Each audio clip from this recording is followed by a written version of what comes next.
And finally, new rule, if there's one thing the Johnny Depp trial proved, it's that in this world, you gotta have a good lawyer. I won't rehash the gory details of the case, but there were some bad stumbles on this side. While conversely, thanks to Camille Vasquez, Johnny's name has been cleared, if not his bloodstream.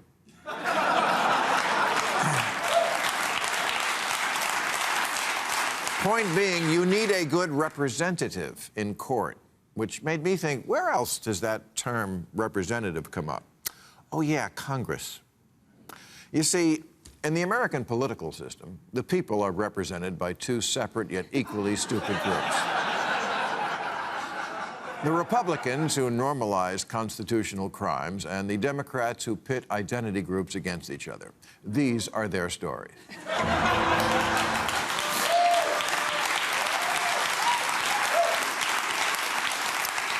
Last week, an 85% Latino congressional district on the border with Mexico, which had always voted heavily Democratic, flipped to the red team.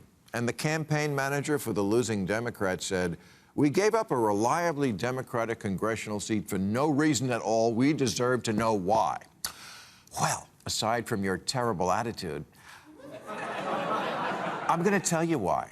Because these voters stopped seeing your candidate as their lawyer. That's why. Their message to you was, I'm an American now. I'm here. Be my lawyer, not the lawyer for the migrants showing up in my backyard. Every month I see a new poll reporting how much Latinos despise the woke term Latinx. It's about as popular with them as a reboot of Speedy Gonzales.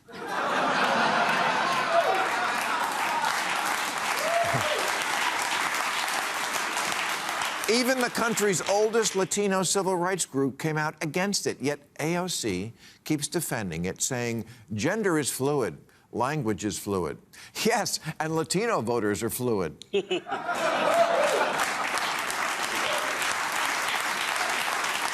And more of them now than ever are identifying as Republican. So are Asian Americans, whose support for Democrats is down 16 points since the last election.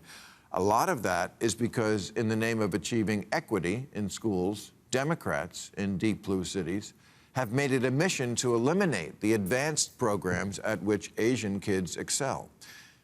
Asian parents said, okay, I wish all kids well, not a racist, but I need someone who acts like my lawyer. If you're a parent and wanted schools to reopen a lot sooner than they did after COVID shutdowns, or think maybe your kid is getting a bad education, partly because it's nearly impossible to fire a lousy teacher, yeah, you're going to say, congratulations, teachers, you got yourself a good lawyer. The Democratic Party's always got your back, 100%. But I've noticed my kid is kind of an idiot. So I may be looking for new representation. President Biden wants to cancel hundreds of billions of dollars in student debt. Okay, but the poorer two-thirds of American kids who don't get a college degree are going to say, why should the people who didn't go to college and make less money subsidize the people who did go and make more? You want me to chip in so some liberal arts college can build a bigger rock wall? You're not my lawyer.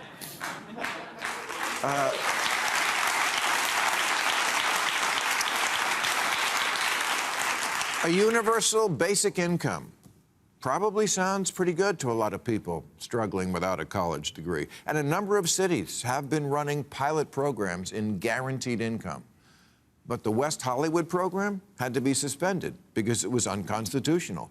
They set up a program where 25 residents were to get $1,000 for 18 months, but only if you identified as LGBT, the rest of that.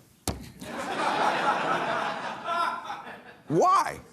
Because they need money more than any other people? Because no one in West Hollywood will hire a gay person? When he ran in 2020, Bernie Sanders said he would legalize marijuana on his first day as president, but that the business of selling pot would be awarded first to those who suffered most from the drug war. And you know what? I can't argue with that instinct. The drug war has been a horrendous instrument of prejudice and punishment for racial minorities, so it seems fair that they jump the line for weed franchises the way Indians did for casinos. But it's also what's holding up Republican support for legalizing weed nationally, which would be good for everybody. And these are the hard, practical choices the Democrats have to weigh. Redress the past, or reach out to the gettable white voter who says, you know what, I'd like a shot at getting in the pot business. But to do that, our entire audience. But to do that, I'm going to need a good lawyer who fights for me. And then there's abortion. A difficult issue for the Democrats to lose on, but they're trying. For decades, liberals have said if only men could get pregnant, this wouldn't even be an issue. And abortion rights are women's rights. Well, that's wrong now. Or as the kids say, hold up. When the wokey end of the progressive spectrum talks about abortion now, they shy away from that word, women, and prefer terms like birthing people or people who menstruate, because somewhere there's a trans man who's pregnant, and I say good for him, and I'll be looking for his story somewhere in a future issue of Ripley's Believe It or Not.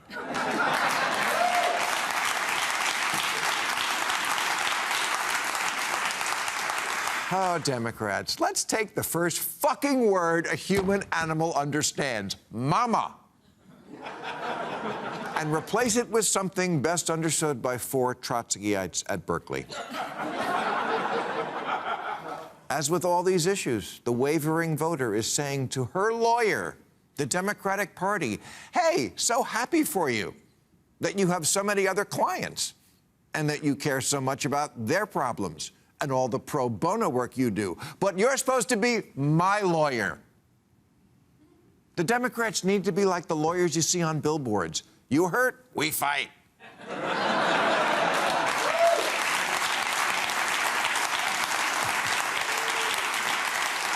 Injured? Get the gorilla. Minzy makes them pay. And my favorite, just because you did it doesn't mean you're guilty.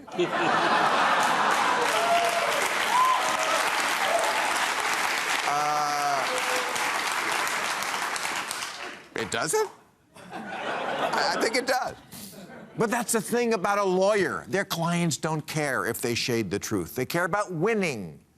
You know what I want the Democratic Party to do? Win on the Trump issue. Finish what you started with the January 6th hearings and make sure the guy who absolutely will try to steal the next election can't run in it. That's what I want my lawyer to do.